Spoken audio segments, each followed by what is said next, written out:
ઉદ્ધારક ઈશાનેન્દ્ર। ત્યાર પછી કેટલેક કાળે ત્રીજો ઉદ્ધાર થયો તે આ પ્રમાણે। એક વખત ઈશાનેન્દ્ર મહાવિદેહ ક્ષેત્રમાં ગયા। ત્યાં સંવત્સરણમાં બિરાજમાન સિમંદર સ્વામીને નમસ્કાર કરી સ્તવીને તેમની આગળ બેઠા। પ્રભુએ દેશના શરૂ કરી। જેમ સર્વભૌમમાં મનુષ્ય ભાવ, સર્વ ગ્રહોમાં સૂર્ય, તેમ સર્વ દ્વીપોમાં જંબુદ્વીપ ગુણ વડે સર્વોત્તમ છે। તે જંબુદ્વીપના ભરત ક્ષેત્રમાં સર્વ દેશોમાં ઉત્તમ સૌરાષ્ટ્ર દેશ છે। તે દેશમાં સર્વ પર્વતોમાં ઉત્તમ પુંડરીક ગિરી છે। ત્યાં સર્વ દેવોમાં પ્રથમ શ્રી આદિનાથ ભગવાન છે। માટે તે ભરત ક્ષેત્રને ધન્ય છે કે જ્યાં શત્રુંજય તીર્થ છે, અને ત્યાં રહેનારા મનુષ્યોને પણ ધન્ય છે કે જેઓ તે તીર્થની અને શ્રી જિનેશ્વરની પૂજા કરે છે। આ પ્રમાણે પરમાત્માની દેશના સાંભળી ઈશાનપતિ તીર્થયાત્રા માટે ઉત્કંઠિત થઈને ક્ષણવારમાં શત્રુંજય ગિરી પર આવ્યા। આદિનાથ પ્રભુની સ્તુતિ કરતા, દર્શન કરતા, નમતા અને જીનવાણીનું શ્રવણ કરતા ઇન્દ્રે દેવોની સાથે ત્યાં અઠ્ઠાઈ ઉત્સવ કર્યો। પછી ત્યાં અરહંતના પ્રસાદોને કંઈક જીર્ણ થયેલા જોઈને તે સુરપતિએ દિવ્ય શક્તિથી ઉદ્ધાર કરાવ્યો। દંડવીર્ય રાજાના ઉદ્ધાર પછી 100 સાગરોપમ પસાર થયા બાદ ઈશાનપતિએ પુંડરીકગિરી ઉપર આ ત્રીજો ઉદ્ધાર કર્યો। એક વખત ચૈત્રી પૂર્ણિમાના દિવસે સર્વ દેવતાઓ પુંડરીકગિરી પર શ્રી ઋષભદેવ પ્રભુની યાત્રા માટે આવ્યા। તે સમયે નજીકમાં આવેલા હસ્તિસેન નામના નગરમાં કરોડ દેવીઓની પરિવારવાળી પડતા કાળ બળે મિથ્યાદ્રષ્ટિ હસ્તિની નામે એક દેવી ઉત્પન્ન થઈ હતી। મહાબલવાળી, ક્રૂર અને જીનધર પર દ્વેષ નાખનારી તે દેવીએ તાલ, ધ્વજ, ઘીડી વગેરેના ક્ષેત્રપાલોને પોતાને વશ કરી લીધા હતા અને પોતાના ગળથી ઉન્મત્ત, સ્વેચ્છાચારી, પરદ્રોહી અને મદ્ય માંસ ખાવાની આશાવાળી સુહસ્તિની દેવીએ તીર્થે અવ્યવસ્થિત કરી નાખ્યું। જ્યારે આ દેવતાઓ શત્રુંજય તીર્થે આવ્યા ત્યારે તેને માયાથી શત્રુંજય જેવા ઘણા પર્વતો વિકુરવીને તેમને છેતરવા માંડ્યા।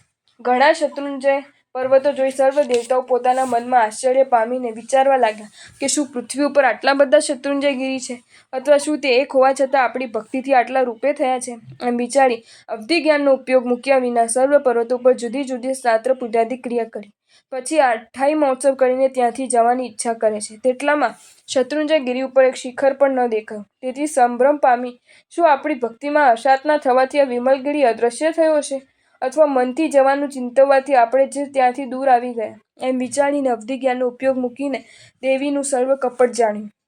તેથી કોપાયમાન થયેલા તે દેવોએ મહાઘોર જ્વાલા તે દેવી પર મૂકી।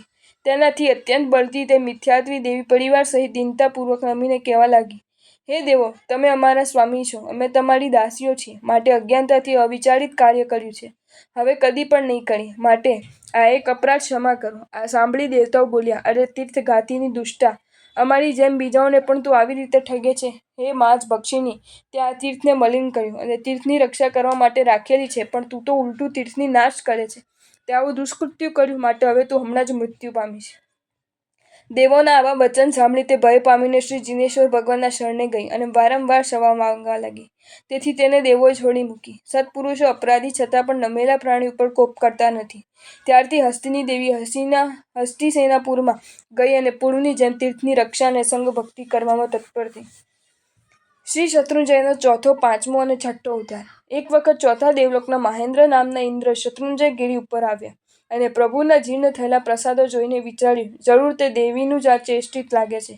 એમ ચિંતવી દિવ્ય શક્તિથી નવીન પ્રસાદો કરાવ્યા। એ રીતે બાહુબલી, કાદમ, તાલધ્વજ, રેવતાદ્રી અને બીજા શિખરોનો પણ ઉદ્ધાર કરાવ્યો। આ રીતે ઈશાનેન્દ્રના ઉદ્ધાર બાદ કરોડ સાગરોપમ ગયા પછી શત્રુંજય ઉપર મહેન્દ્રે કરેલો ચોથો ઉદ્ધાર થયો। એક વખત ઐરવત ક્ષેત્રમાં દેવતાઓ શ્રી જીન જન્મોત્સવ કરી નંદીશ્વર દ્વીપમાં અઠ્ઠાઈ મહોત્સવ કરી વિમલાચલ ગિરિરાજ ઉપર શ્રી આદિનાથ ભગવાનને વંદન કરવા આવ્યા। ત્યાં 8 દિવસ પૂજા કરતા પ્રભુના પ્રસાદોને કંઈક જીર્ણ થયેલા જોઈને સર્વ દેવતાઓ વડે ઉત્સાહિત કરાયેલા પાંચમા દેવલોકના બ્રહ્મેન્દ્રએ દિવ્ય શક્તિથી ઉદ્ધાર કર્યો। મહેન્દ્રે કરેલા ઉદ્ધારથી 10 કરોડ સાગરોપમ ગયા પછી બ્રહ્મદેવ કરેલો પાંચમો ઉદ્ધાર થયો। ત્યાર પછી એક વખત ચમરેન્દ્ર વગેરે ઇન્દ્રો વચ્ચેથી નંદીશ્વર દ્વીપે ગયા હતા। ત્યાં 2 વિદ્યાધર મુનિરાજો તીર્થયાત્રા કરવા આવ્યા હતા। તેમણે પુંડરીકગિરીનો મહિમા ચમરેન્દ્રને વગેરેને કહ્યો। આવા તીર્થની યાત્રા કરવા ઉત્કંઠિત ભઈ તે મુનિઓ સાથે તેઓ શત્રુંજય ઉપર ઉતર્યા। ત્યાં ભક્તિથી યાત્રા, દાન અને પૂજા કરી સર્વ તીર્થો પર રહેલા પ્રસાદોને તેમને ઉદ્ધાર કર્યા। બ્રહ્મેન્દ્રના ઉદ્ધાર પછી 1,00,000 કરોડ સાગરોપમ પયા પછી વિમલાચલ ગિરી ઉપર ભવનેન્દ્રનો છઠ્ઠો ઉદ્ધાર થયો। આ પ્રમાણે આંતરે મનુષ્ય અને દેવતાઓથી કરાયેલા ઉદ્ધારો થયા। હે ઇન્દ્ર, હવે બીજા સર્વ ઉદ્ધારોની સ્થિતિ પણ સાંભળ। શ્રી વર્ધમાન સ્વામીના મુખમાંથી નીકળતા સારભૂત એવા વચનો શકેન્દ્ર પરમ આનંદ પામતા સાંભળવા લાગ્યા।